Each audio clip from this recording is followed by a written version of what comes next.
consistency, and there's an adjustment period. There often is an adjustment period. So, as long as guys are focused on what they need to do and working hard and trying to make adjustments, we want to support that. At the same time, we want to eventually see, better production also. So, for right now, we want to give guys a chance to play and get into the season a little bit more. I think what hasn't changed though is that we see opportunity in the outfield. We see opportunity for guys to step up and win more playing time, and that was the case probably coming into spring. It was the case coming into the season, and it's still the case now. Ben, as you search for solutions there, are you more likely to stick with an outfield guy in that position if you decide to make a change, or will you be more willing to experiment like what you guys did with Cole last year and even with Gonzalez a little bit during spring training? I don't think we'd have anything off the table, right? Like that's not specific to any one player though. That's, I think I would just say that we want to continue to find ways to use our outfield situation as an opportunity and give guys a chance to earn more opportunity out there. And whether that's, guys who have played outfield all their lives or eventually guys who have done other things, we're open to both. But, we know over time we want to improve our outfield, and we want to give the guys a chance to, be part of that. And what about sliding Reynolds over to center field, particularly on the road, and then maybe making it easier to put a guy who's not that used to playing the outfield into a corner spot? Yeah, but I'd want to defer to Shelty on the specific alignments out there. And obviously he's, Brian's done that before. We'd be confident with him in either spot. I think that'll probably mostly come down to what the total group looks like and what the total alignment is, and just, what makes sense as far as giving our team the best chance to win on a particular night, and getting guys into the lineup. But it's certainly nice to have guys who can do more than one thing, and Brian's one of those guys. And do either Goodwin or Todd Frazier have opt-outs on their current deals? And if so, or even if not, how does their status affect what you're doing with the outfield and whatnot at the big league level? Yeah, they both do. I don't know the dates off the top of my head, but they're sometime between early May and June, I think. So sometime in the next several weeks. So, I mean, I think, every little piece relates back to the, in some way. So we want, again, get back to the 12 games thing. I think we want to remember how early it is in the season and, take some time and learn as much as we can. Ben, sort of going off that 12 games thing, I know, obviously a small sample size, but I have seen trades made by other teams. Like, is there any conversation at this point, obviously knowing where, you guys are and maybe would look to make some of those deals at some point? Like, is that something that is a part of your day at all? Any trade talks at this point? Yeah, it's not as big a part of the day as it is in December, January, and later in July, but it has been a part of the day. This, even early in the season. Ben, what went into the decision to keep Jared Oliva and Cole Tucker in Florida for skill development? How has that been going, and when do you see them maybe joining the alternate site if you do?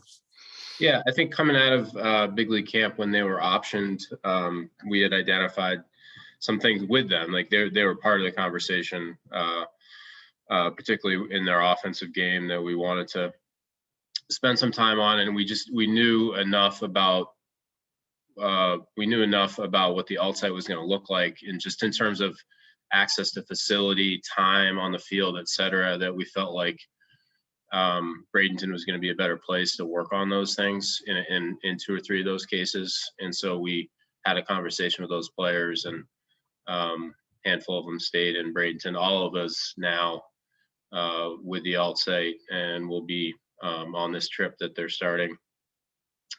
Cole's still in Bradenton, so just case by case. Obviously, both those guys important, and we got a long season, and they're both going to have a chance to play a lot of baseball. And we want to take advantage of the time we have now to put both of them in the best possible position to do that well. And obviously, it was a rough series in Cincinnati, and it is early. But what have you learned about your group over the last week here? Yeah, I think there's, I think we're showing some resilience coming off that. Certainly the last 2 days there were rough. I think we've shown some good toughness coming back. I think it helps getting back home in front of fans too. I think guys were looking forward to that and responded to that.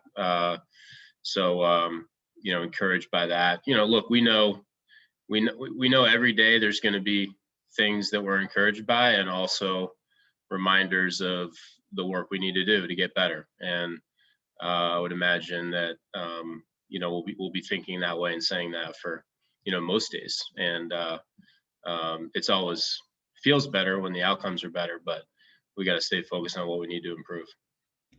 Ben, have you gotten a chance to see the alternate training site? What are your impressions, I guess, takeaways from that? Yes, I have.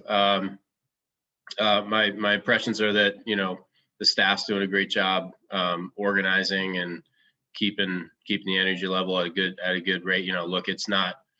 I think we feel good and strongly that we made the right decision to keep it in Pittsburgh, simply because of both the advantages of the proximity and also giving Altoona the Altoona Curve a chance to prepare for their season.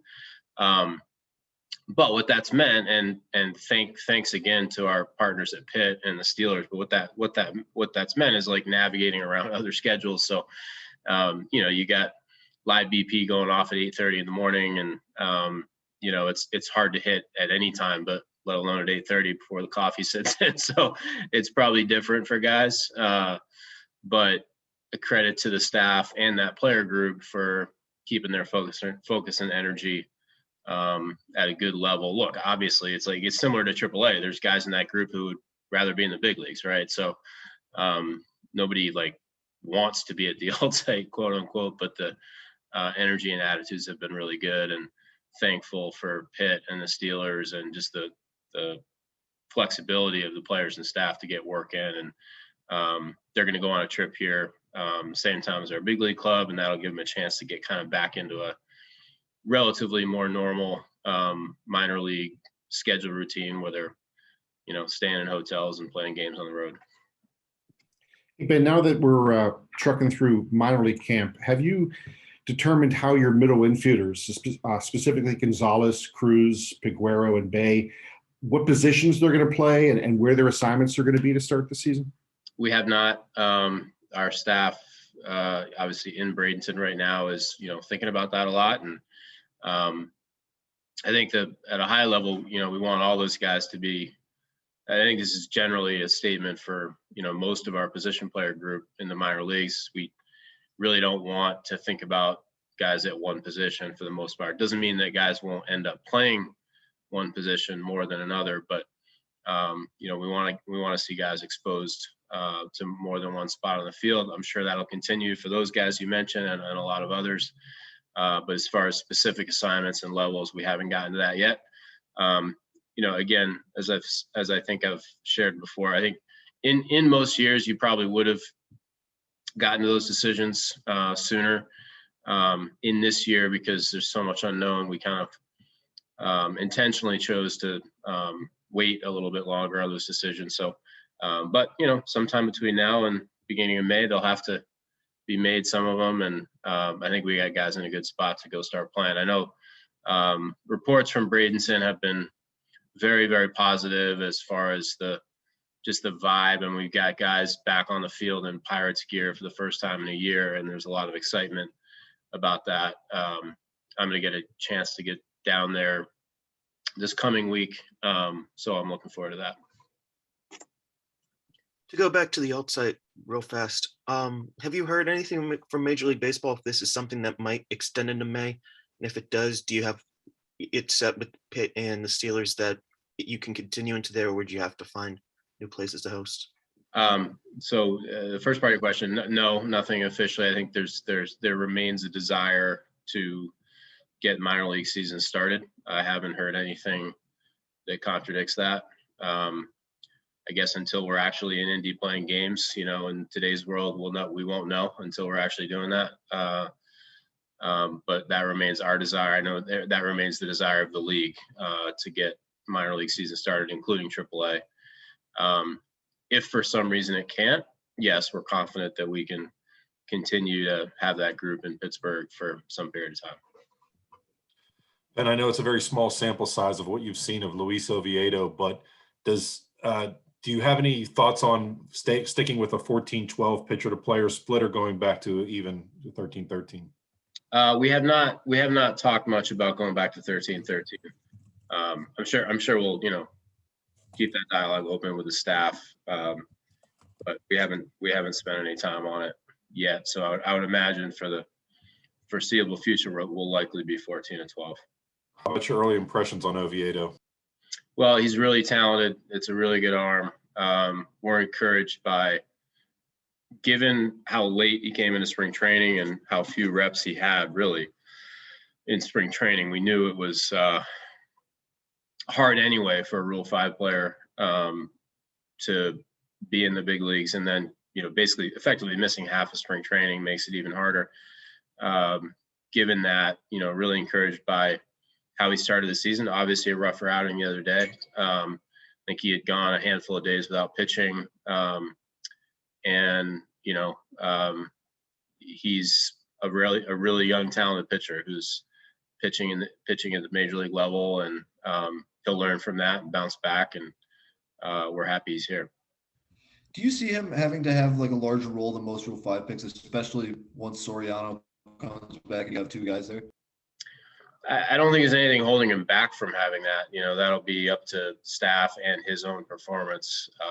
He certainly has the ability to, earn meaningful opportunity. But it is the major league, so that'll be earned, and that'll be up to Shelty and the staff to determine.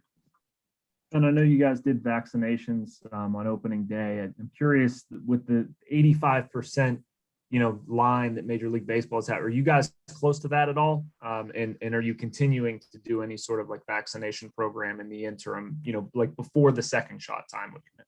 Yeah. So we're encouraged by the progress. We have some work to do still to get to that threshold you mentioned. We had a number of players and staff take advantage of the opportunity.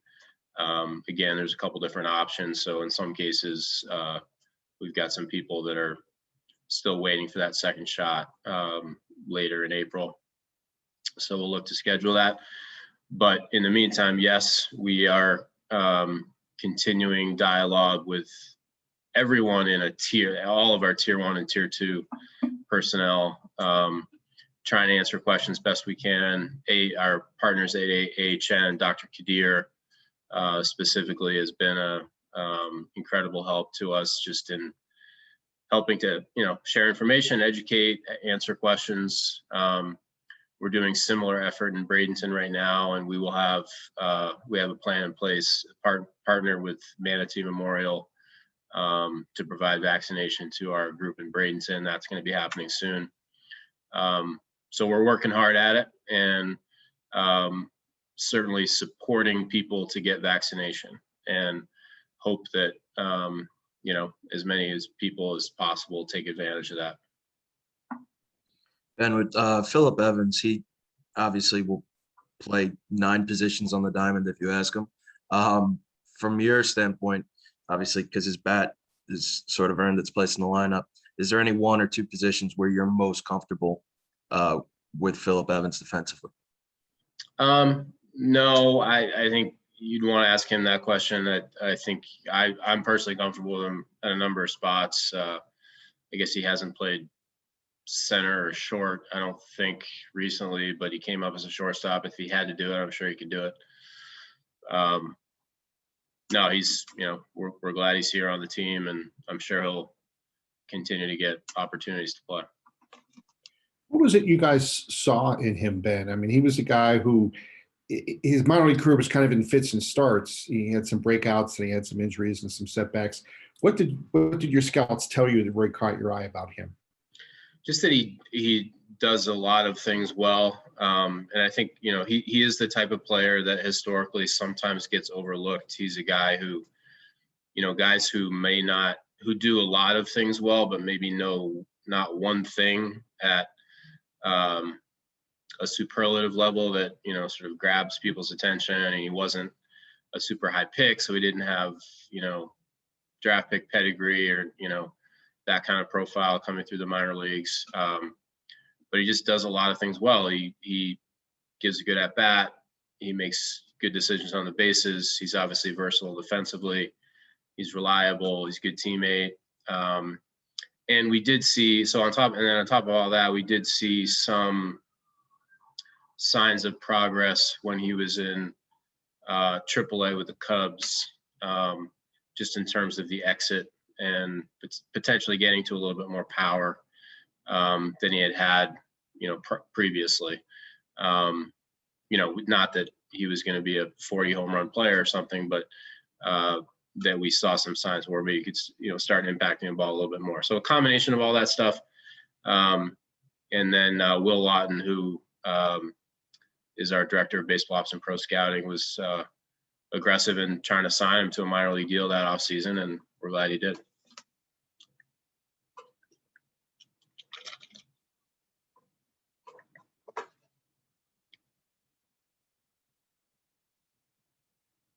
Anything else for Ben? Okay, all right, good, thank you. Thanks, Ben. Thanks, guys. Thank you, Ben. Thanks, Ben.